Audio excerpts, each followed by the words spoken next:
Hey everyone. It's kind of glitchy, I know. It's me again getting used to this thing. Welcome to JH Creative.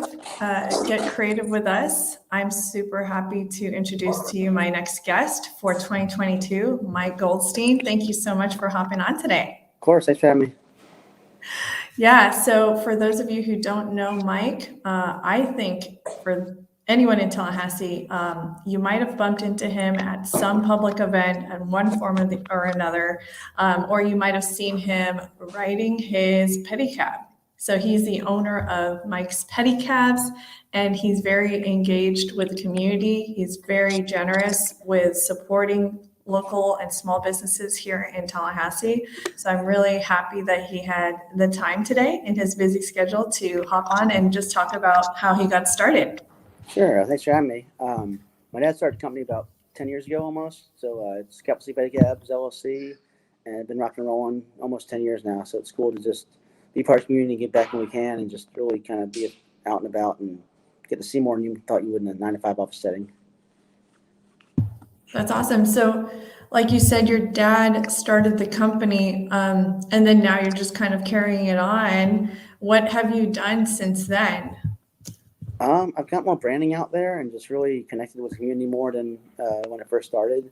So it's been cool to see the reaction of people when you're out and about and just really engage with the people you don't normally get to meet when you're not just out seeing people and at events and being engaged with the community more than you normally would be. So I know in the last couple of years, it's been a huge struggle for a lot of businesses, especially, with COVID and the shutdowns, and especially in the college town area with events just pretty much not on, right? How have you managed to survive during this tumultuous time? We got a few grants a couple years ago when COVID first hit, so I helped out with the county and the city, so appreciate the support from that. And then just being resilient and thinking outside the box of ways to keep sustaining. So we've sold merchandise over the last couple of years, gotten that going. We've gotten we changed our model to be more sponsorship driven. So we get a lot of community support from small businesses as well. And just really the networking aspect has kind of grown because you meet a lot of people that you can consider peers and friends that become clients. So it helps out in the long run as well.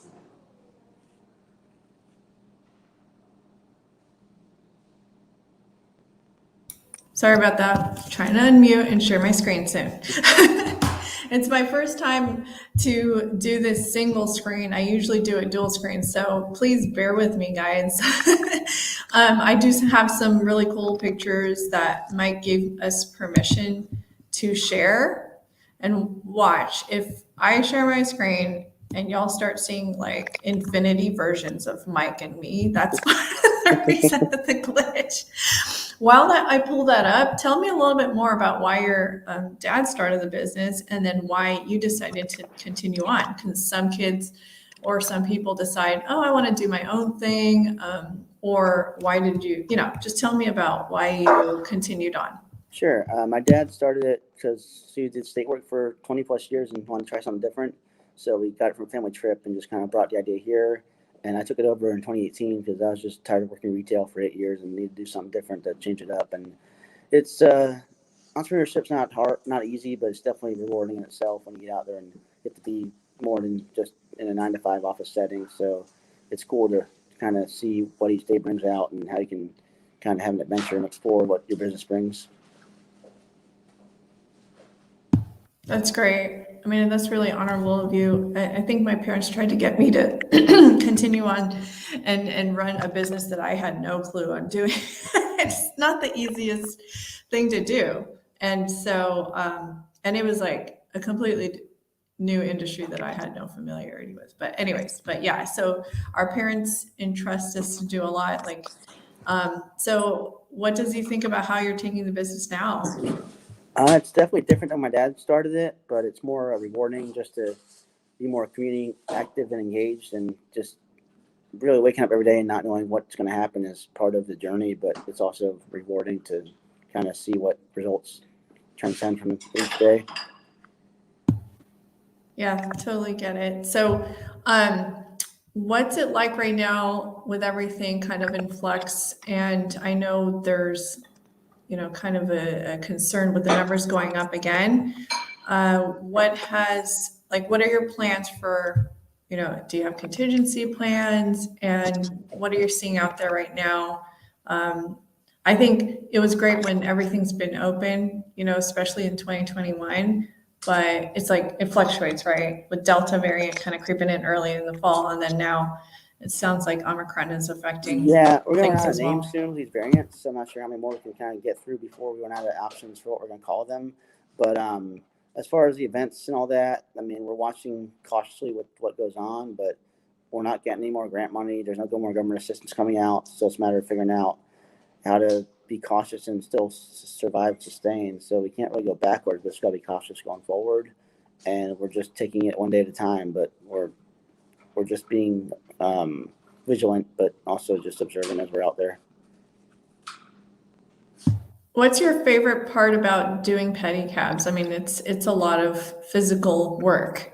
I've So lost some weight doing it, so that helps out as far as being a good, basically your own gym on a bike. So that's kind of cool. But, I like that. just the people you meet each day, you never know like how that's going to transpire to maybe long-lasting clients and friendships. So it's kind of been a cool part, just to never know who you're going to meet when you're out on the bike, but also just engaging and networking throughout the week kind of leads to better results for your business.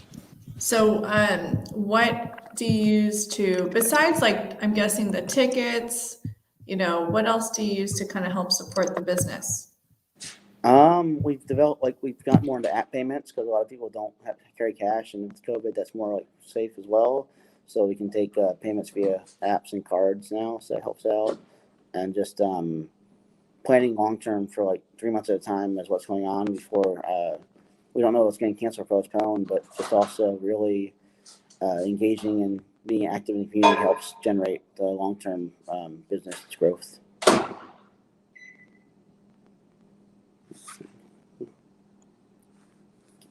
You're celebrating your 10-year anniversary this year, aren't you? Yeah, in October, we actually formed the LLC in October, so we're going to just claim all the years that came with it. So we're going to figure out what we're going to do. Hopefully, we'll be safe enough to have some kind of shindig at that point. But yeah, it's going to be interesting just getting 10 years on our belt with a milestone for the business at that point. Congratulations. That's like a huge, I mean, anyone who runs a business knows it's not the easiest, and to do it for 10 years, that's a huge accomplishment. And then now, like, do you have, I'm guessing you probably have some plans to grow it, because it's mainly you, right? Do you have team members? Yeah, we have a few folks that come out. We're trying to get staffing up more consistently throughout the week, so that's part of the plan. Basically, more consistent sponsorships and long-term clients. So we're trying to really just ramp that up for this year. Oh, good picture with Domi in the background there. So Yeah. on that one, but yeah, just utilizing our connections more to generate the long-term sustainability we're going to need to keep our 10 years going. So it's going to be a fun journey, but it's been good so far. You support a lot of businesses. You're in multiple, aren't you in a lot of networking groups? What memberships do you have? We're a member of all 4 chambers right now, 3 of the local ones and 1 McCullough. With the Tallahassee Networking Professionals, I'm working with Domi more now in their incubator program. That's great. Yeah, it's a little plug for Domi while we're here. And then just we're active a lot in just different communities as well. So with the different groups around town, we've just been with different associations over the years too. But it's just really getting out there, and as you're seeing in the pictures right now, it's just being more in the community just gets us more recognition and name branding that helps keep us going.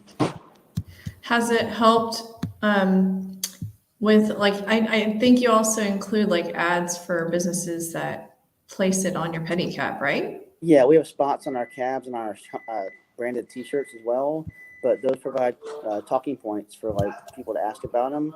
So like even though it's a minimal investment on the business side, it leads to future leads for them for being advertisers and sponsors. They actually get more than just what they expect because we're on the news a lot, so that features their branding on there, and then we also get more people asking about the ads as they see them around town. That's cool. I like what you did with your branding. I remembered now that you used to be a designer, a graphics designer, right? I have a background in that, so I can dabble a little bit, but I use that more the business side of it. So like I have my AS in graphic design, but they cover a lot of business classes too, so it's kind of cool to be able to learn about that part of it. What was it again that you said? Where'd you go? TCC, so I have a Oh, degree in graphic design and a few other certifications from that, and then I'm finishing cool. my AA soon as well. So at least I have those under my belt. But I'm utilizing what I took from there to really help with the business side of this too. Yeah. I think the thing with most people or businesses don't even realize, like, it's so valuable to have that kind of background, like to have someone who has that talent skill. I mean, as far as graphics design goes, like design is really, really valuable. Yep. And so, yeah, I think it's really cool that you have that You have, where yeah, you there's an eye, understand that yeah. side and then There's like you, an eye for it too, so I can yeah, kind of tell like with the layouts and stuff what looks better, and like it helps with the clients to really get the ads out that way too, to kind of have a better assessment than other folks might. yeah. Do you use primarily Adobe products? Yeah, I use like the Illustrator and all that when I get on those. So Cool, cool. Yeah, I mean, so some things that I also noticed, because I feel like I see you everywhere. yeah, it's weird superpower sometimes. You're pretty active on social media. Has that helped you out too? Yeah, it helps and hurts because I'm also opinionated on a lot of things going on, but it also I lose clients and gain clients from that, so that's been fun. But yeah, it's Yeah, you just got to watch out, like, because with personal accounts, and this is what I tell businesses too. I recommend to business owners, you have to be careful about putting anything super opinionated or political. right. And that's where it can hurt some businesses too. Yeah, I've owned that over the last year, but I also know like it does not always help. But Yeah. we've also gotten like people seeing our posts and understanding like they learn what they don't know sometimes because we're at different areas around town, they don't always understand or realize what's out there. So like the first Friday coming up at Road Square this week, or like different events on campus. So we'll promote heavily what's going on around us, and a lot of people, visitors and locals alike, don't always know off the top of their head that that's what's going on. So it does help engage and educate the community on what to do. Yeah, no, that's great. It's also what I noticed kind of being a newbie, even though I've been here for about 11 years, I noticed that word doesn't get spread about certain events like early enough or unless, I mean, how I learn about events now is through social media. Yep. I barely see it in any other type of channel. And so Well, like that's just why. sure, and by the time you see it, it might be too late because it's already going on. So a lot of people don't Exactly. like you're waiting for the news, or you're waiting to like find out about it, and it's already happening, and you miss the opportunity to go see the event. So that's really where social media comes in. Yeah, and it's kind of ironic because there's also so many other things trying to compete for your attention, right? Yep. Yeah, Like, it's like that snap and you miss it kind of thing. so everything on TV. Yep. Well, I mean, it's not even just TV, like the younger generation college students, there's TikTok, Snapchat, like those are the things that we're involved with. I haven't dabbled in those yet. We do Instagram, Facebook, and Twitter, and that's all I can handle right now. So it's kind of crazy with those other two because I don't have the capacity to understand or learn those yet. But they're, I guess, the younger generation, the ones coming in now, they're just really attention. I guess that's whole squirrel mentality. They want to see it now, and they don't have patience to to watch for like more than, like 30-second, 1-minute clips kind of thing. Yeah, otherwise they lose their interest and they move on. Yeah, it's really true. But yeah, I mean, it's very, I think it's great that you're on Instagram, you're on Facebook. It's definitely appeals to our age group, you know. Yeah, Twitter gets hairy with the conversation sometimes, so you want to avoid Twitter at different times. So if you get caught in the Twitter feed, you're going to be caught like in the conversation for probably 2 days at that point. Yeah, no, and the thing is, you got to stay active. You got to stay engaged. Otherwise, like usership and activity just goes down. Yep. So you got to keep posting. Which reminds me, I, for one, have decided to kind of slow down my posting in the last month because it's been crazy in good ways. Sure. And so, but for you, I think for sure, I like seeing the pictures of you like around town, helping people out. I think that's smart. And then, I mean, I don't even have a picture of it, but I took a photo of you helping my kids out. So Yeah, it was fun with the startup week. We got to end it with that ride around the park. yeah, Cool. I really appreciate you just giving them a little trip around. So you need, and I think you've like, I was at the event when Christina Paredes said that you like had the kids at Yeah, I one point. helped Like out she with, thought, and she talked about it in the event too. She thought like she was panicking because one of her kids was like just yeah, I gone. was at a baseball game where like basically it was late at night. It went late, and so her kid came right to my bike because she didn't know where else to go, and she was freaking out. So I guess that's kind of how I saved the day at that point too. So you never know when. Yeah, somehow you found him. Yep. And I mean, as a mother, you can probably relate because those kids are the ones you want to not lose at that point, right? Like, Yeah, no, absolutely. So if people wanted to get a hold of you, Mike, they can just go to your website and then, mostly social media. We get pretty quick on the responding to messages, or if they want to just shoot a text, is probably the best way. But yeah, email, social media, or text are probably the easiest ways to get a hold of us. awesome. And anything else that you'd like to share with others regarding like supporting your business? We're Do you always do hiring. partnerships? Say again. Do you have partnerships too? We do the sponsorships, and we have we work a lot with different community members and groups. But yeah, we're always hiring. I'm looking for consistency with sponsors. So yeah, anytime people have a lead on that, that does help us plan out our month at that point too. And your pricing is available on your website or? Yeah, we've had graphics on the social media, so that helps us. So I got to update the website, but mostly look at our socials for different stuff like that.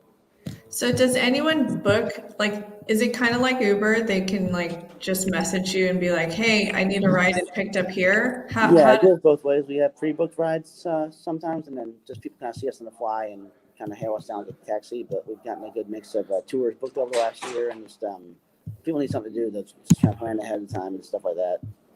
So do you, one last question, like how much does it typically cost? 5 to 20 flat rate plus tip, and then we do we can do hourly for events as well, so people can hire us out for like if they have a party or something they want to hire us for, we can be out for that as well. So Oh, cool. yeah, so we do hired events hourly, but also like just for a ride, it's like 5 to 20. Does it like mean like down the block, it'll be about $5 and then a couple miles is 20 kind of thing? Like Yeah, so 20 is the highest we'll go, just because we're not trying to overprice people for that kind of stuff. For Yeah. At that point, but people do tip on top of that as well. So yeah, mostly we'll do campus rides, Gain Street, Railroad Square, Cascades for events, and then when session hits, might be start doing downtown again because that's coming up. But yeah, we just plan our month out with like what's going on, and then just kind of go off of that. See, I'm like my curiosity is already coming up with more questions too. Like I'm coming up with some ideas. So do you have, for example, okay, there's the events and everything, but do you happen to have like a package where it's a tour of Tallahassee? We basically divided up into Railroad Square area and FSU campus. There's 2 options, and we're trying to develop more of that. But those are the main ones we work on right now. So That's cool. those are 2 areas we're most familiar with. So we do have those as options if people want to do tours. And those are just $20 plus tip. Yeah. No, yeah. Because I could see that like being a huge item other than, like when you have a lot of people in town, Right. There's more opportunities where people will come in and tour, and even when like there's no game going on. Yeah, we've gotten hit ups for tours just on the fly sometimes, but we definitely do help with new students coming in and with orientations coming up in the summer. So we get a lot of those around that time. And Visit Tallahassee has been good with us too. We work with them a lot, so it helps out. That's great. Well, thank you again for coming in and just having a quick conversation with me. I know you got a busy schedule with the semester starting again. I wish you the best of luck and safety with all these numbers going up. Hopefully it doesn't hit us hard. And anytime you want to partner up with something, let's definitely collaborate. I hope to see you more often around Domi. Sounds good. Appreciate it. Well, thanks everyone. I'd love to share this. You guys want to share this video, please. Support Mike. Obviously, you saw his contact information. Make sure that you guys like and share and follow us. And then for those of you who are interested in being in the show, there's quite a few guests already lining up for the next several months. But I'd love to plan out the whole year and announce my guests ahead of time so you guys can watch. All right. Thanks, everyone, and have a great day. Bye.